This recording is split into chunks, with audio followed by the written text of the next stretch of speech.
Bienvenue sur Touche pas mon YouTube. Aujourd'hui, on va parler de Myriam Palomba, ma très chère amie Myriam, qui s'exprime sur l'affaire Brigitte. En effet, sur l'affaire Brigitte, comme vous le savez, il y a eu le procès qui est en cours concernant 10 personnes qui auraient cyberharcelé notre très chère Brigitte. Et donc, c'est assez particulier parce que les sanctions qui sont réclamées sont énormes. Énormissime, donc on veut envoyer au goulag certains et ainsi de suite. Donc on va voir un petit peu ce qu'il en est. Nous avons dans des émissions comme TPMP, ils dénoncent ces choses-là. Nous avons Myriam Palomba qui a décidé d'arriver dans le game et de tout fracasser, hein. Comme à l'époque du pass sanitaire, quand tout le monde se couchait, et que quand elle est arrivée sur les plateaux, surtout de TPMP, ça a été exceptionnel quand elle a remis à la niche toute cette clique de pro-soumission à Pfizer, hein, bien évidemment. On rappelle cette séquence sublime où elle avait corrigé Géraldine Maillet, parce qu'en fait, je rappelle que TPMP était une émission où c'est fake, hein, c'est du théâtre, hein. Par exemple, l'autre, il a l'acteur il a le rôle du musulman de gauche, alors qu'il est pas du tout de gauche et il est pas du tout musulman.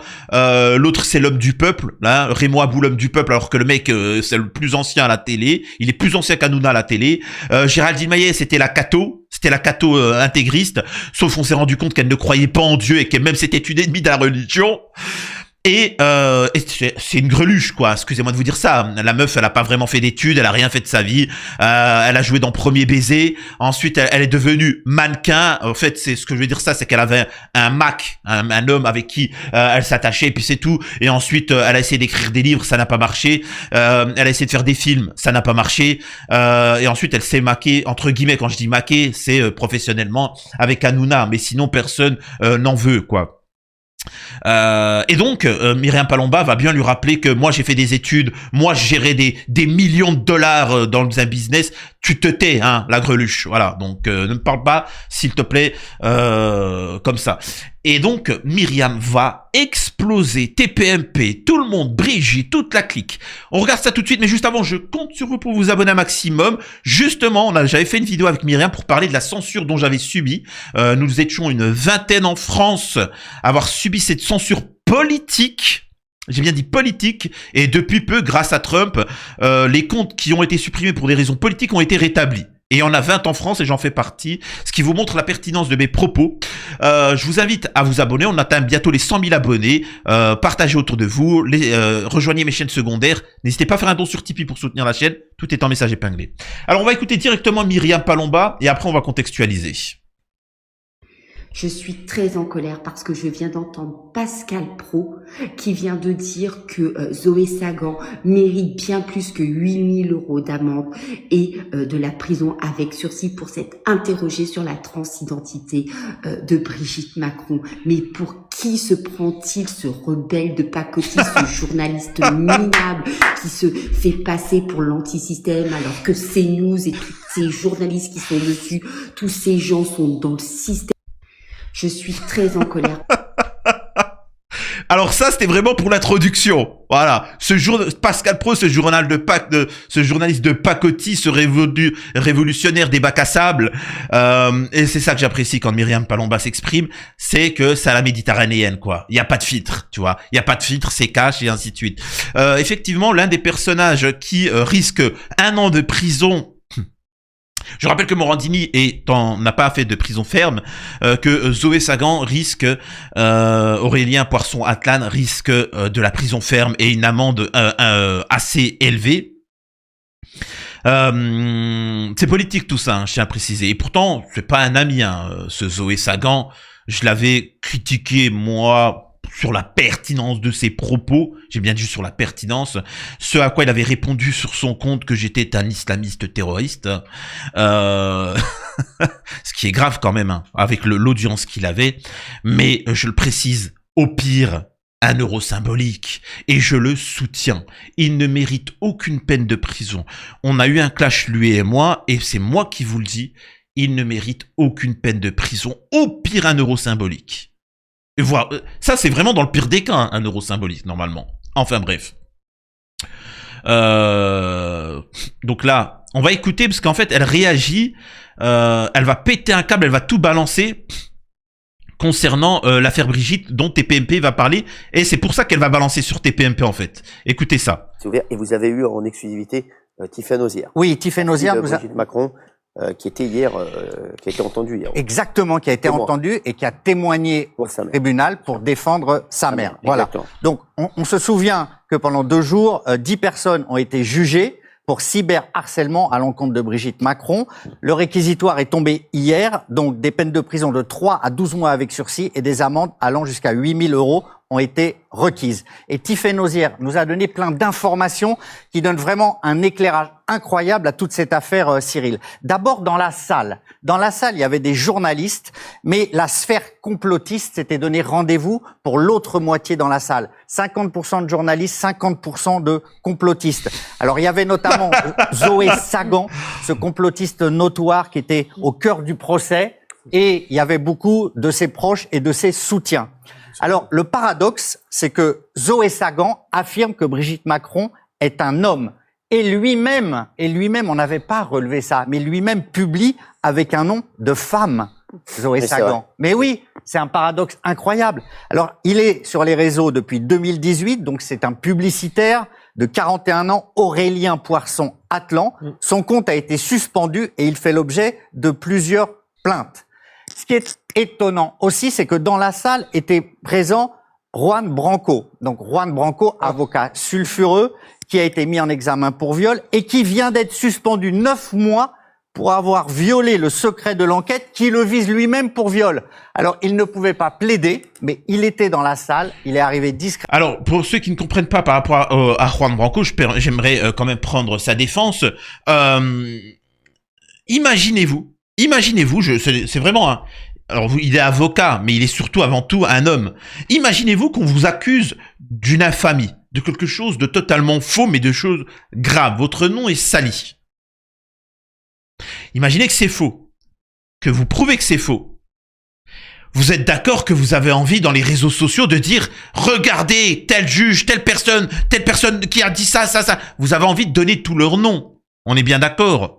Regardez ce qu'ils ont dit, c'était faux, tout ça, machin. L'autre, il a fait un faux témoignage, vous avez envie de balancer. Eh ben ça, c'est pour ça que Juan Branco, il est condamné en fait. Et qu'il a été suspendu pendant 9 mois. Je résume grossièrement. Donc en fait, il devrait fermer sa gueule. Juan Branco devrait fermer sa gueule. On l'accuse de choses ignobles. Si il perd, ben bon, forcément, il finira 15 ans en tôle. C'est faux. Mais quand c'est faux, alors que son nom a été sali, il faut qu'il la ferme. Incroyable, la France. C'est génial. Et il écoutait ce qui se passait dans la salle. Avocat sulfureux. Il y a aussi quelque chose que Tiffaine Ozière nous a révélé et qui donne une importance mondiale à cette affaire. Il y a eu 6 millions de tweets sur le sujet. 6 millions de tweets. Donc ça prouve le harcèlement. Il y avait les tweets et il y avait les conséquences sur la santé de Brigitte Macron. Tiffaine Ozière en a parlé au procès et c'est vrai que ça a altéré la santé de Brigitte Macron et Tiffaine Ozière est extrêmement préoccupée par ça. Ça a altéré la santé de Brigitte Macron surtout pour 2 choses. Elle devait faire attention à chaque fois qu'elle s'habillait, qu'elle faisait des sorties. Dès qu'elle sort. Et surtout pour sa famille, ses petits-enfants. Voilà. C'est juste insupportable. C'est ça qui est le plus insupportable. Hein. Particulièrement, exactement. Dès qu'elle sort, nous dit Tiffaine, dès qu'elle sort, tout le monde lui en parle. Elle n'a pas les réseaux sociaux, elle n'a pas X, mais elle reçoit des messages même de gens. Il y a une question incroyable au tribunal, c'est qu'ils ont dit comment elle a fait pour savoir qu'il y avait cette rumeur alors qu'elle n'a pas les réseaux sociaux. Oui. C'est quand même incroyable. C'est un complot. Ça, il faut quand même le sortir. Ça, bah non, donc, personne n'en parle. Enfin bref, donc voilà ce qui s'est dit sur TPMP. Et donc, Myriam va commencer à sortir la sulfateuse, elle va sortir la K47 et c'est parti, vous êtes prêts? Alors là, c'est formidable. Leur source, c'est l'ex du patron, quoi. Tiffaine Ozière. Elle-même, fille de l'accusatrice. Les cons, ça ose tout. Pourtant, moi, je me souviens d'une coupure de pub, mon cher Hanouna, où tu y croyais à cette histoire sacripant, hein? Ça se sait dans tout Paris, me disait-il, hein? Bien évidemment. Ah, il est loin ce temps où t'avais des cojones. On est peut-être des complotistes de merde, hein? Mais au moins, nous, on cautionne pas le détournement de mineurs. Si tu vois ce que je veux dire, mon petit Hanouna. Oh là là, excusez-moi, je pensais à Morandini.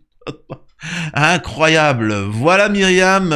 Mais quand vous pensez qu'avec Myriam c'est fini, eh ben il y a là, ça c'était juste l'entrée là. Là c'était les apéritifs, là c'était les petites olives. Attention, il y a la suite qui arrive les enfants.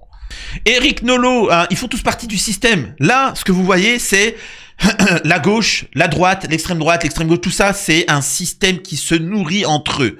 Éric Nolot qui dit j'en ai rien à faire, je vais pas lire du Éric Nolot. Hein. Éric Nolot qui, je le rappelle, c'est moi qui avais révélé cette information à l'époque, enfin il l'avait dit mais c'était moi qui l'avais popularisé, qu'il était parti dans des pays de l'Est pour rencontrer sa femme.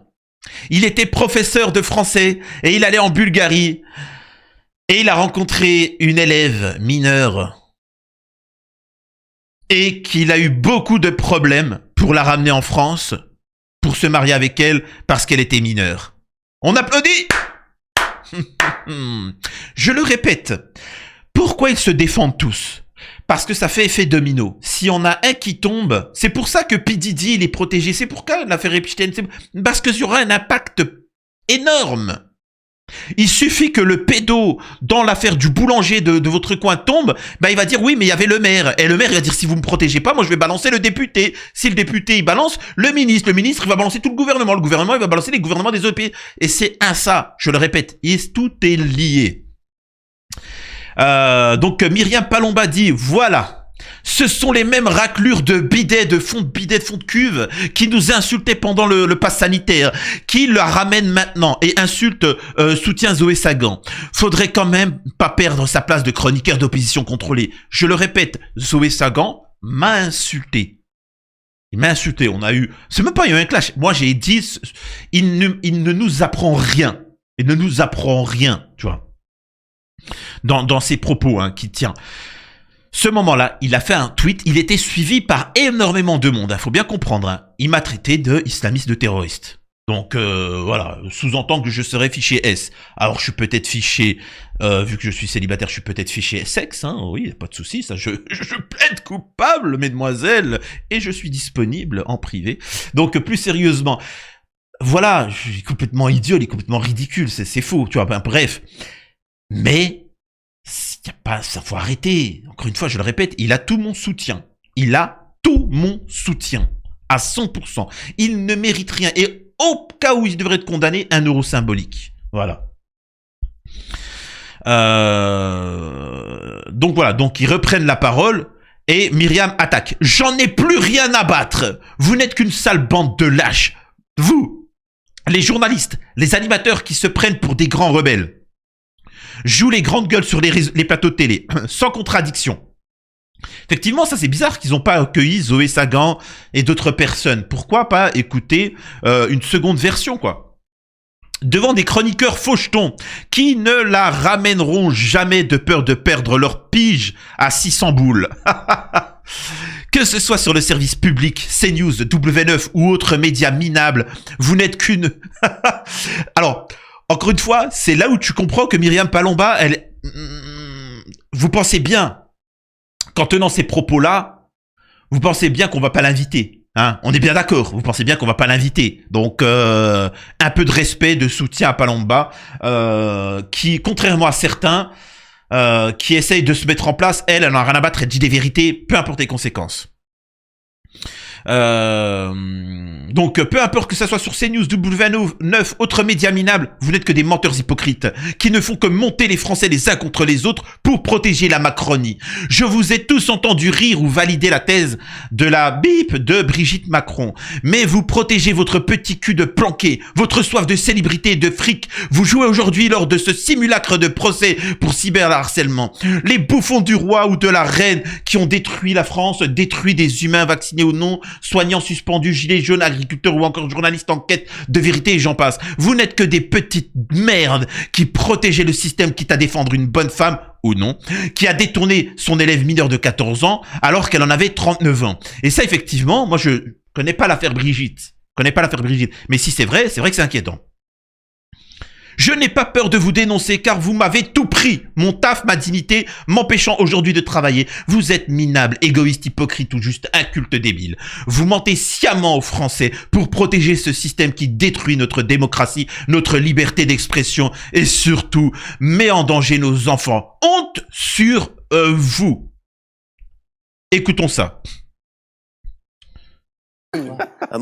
Oui, donc le procès a commencé hier et normalement il s'achève ce soir. C'est encore en cours, il y a des plaidoiries en ce moment. Donc voilà, en résumé, tout le monde va tomber sur... en France, on doit conserver ce qui fait notre spécificité. Vous voyez ce que je ferais pour ce monsieur? Je l'enverrai pas du tout en prison. Des peines de prison de 3 à 12 mois. C'est pas ça que je ferais. Je lui piquerais tout. Parce que l'amende, elle est de 8 000 €. C'est rien. Je prendrais tout. Je prendrais tout. S'il a 100 000, je prends 100 000. Je prends tout. Mais oui, parce que je ferais une amende, mais tellement dissuasive. Parce que en fait, je vais dire un mot qui est trivial sans doute. C'est dégueulasse. Oui, mais il n'y a pas d'autre mot. C'est dégueulasse. Donc c'est dégueulasse. Donc je pique tout l'argent possible. Non, mais habiller la dégueulasserie. Il y aura des dommages-intérêts. Ouais. Alors je mets des dommages au max de ce qu'il peut payer. Pascal, au max de ce qu'il peut payer. Habiller la dégueulasserie. Vous voyez, je l'envoie pas en prison. Hein. Je suis pas parce que 3 mois en prison. Moi, je ne supporte pas. Enfin, non, mais c'est c'est vraiment un type qui essaye d'anoblir ce qu'il y a de plus bas. Les conditions humaines, la saloperie, et il se réclame de Voltaire. Mais cet homme est né avant la honte. En France, on doit conserver. Voilà ce qu'il en est, ce qu'ils proposent ces salauds. Donc, ils sont tous là à défendre la Macronie, le système. Bon, voilà, vous connaissez. Hein. Myriam Palomba poursuit. Vous pensez que c'était fini, hein? Vous croyez que c'était la fin de la vidéo? Non, c'est pas la fin de la vidéo, Billy. Bien au contraire, ce n'est même que le début. Et c'est pour ça que je t'invite à t'abonner immédiatement, à laisser un petit commentaire, me dire ce que t'en penses. Et on continue. Pendant qu'on parle, dit-elle Myriam, de la transsexualité de Brigitte, que tous les médias crient au scandale, comme Pascal Praud, cet hypocrite qui se la joue rebelle de pacotille, on en oublie qu'au 21 décembre prochain, date des 48 ans d'Emmanuel Macron, Brigitte ne pourrait ne plus être inquiétée pour avoir séduit son élève de 14 ans à l'âge de 39 ans. Bande de lâches, la place est trop bonne. Après, je pourrais vous montrer énormément de messages où Myriam Palomba répond aux commentaires, où c'est assez exceptionnel, elle est en roue libre, elle défonce tout le monde en a pour son grade, mais encore une fois, ça vous montre un petit peu le problème en France. Il y a une censure, une liberté d'expression qui n'est pas du tout à l'américaine. Hein. C'est particulier. Certains se posent des questions, enquêtent. Je vous mens pas, bon, vous me connaissez, moi, cette affaire Brigitte, j'en ai eu strictement rien à faire, je m'en fous, voilà, bon, j'ai plus traité les conséquences de cette affaire qu'autre chose, c'est tout. Mais sinon, je m'en fiche, la situation est bien plus grave, mais on se rend compte que le système n'est plus là, n'a plus envie de rigoler. Et que les gens subissent les conséquences, mais ça permet de montrer aussi que tous les groupes Pascal Praud et compagnie, tout ça fait partie du même système. Donc dites-moi si vous êtes d'accord avec Myriam Palomba, je parle pas de l'affaire Brigitte, moi je m'en fous. Dites-moi ce que vous pensez de Myriam Palomba, de ce que vous en pensez. Est-ce que ce Zoé Sagan mérite la prison à vie, hein, et si auquel cas le fait d'avoir fait une blague et de s'être posé des questions sur une femme, ça vaut autant? Pourquoi certains prennent du sursis comme Morandini et tant d'autres? Je vous pose des questions, hein, vous me dites. Hein. Donc je compte sur vous. À la prochaine sur TPMY. Touche pas mon YouTube.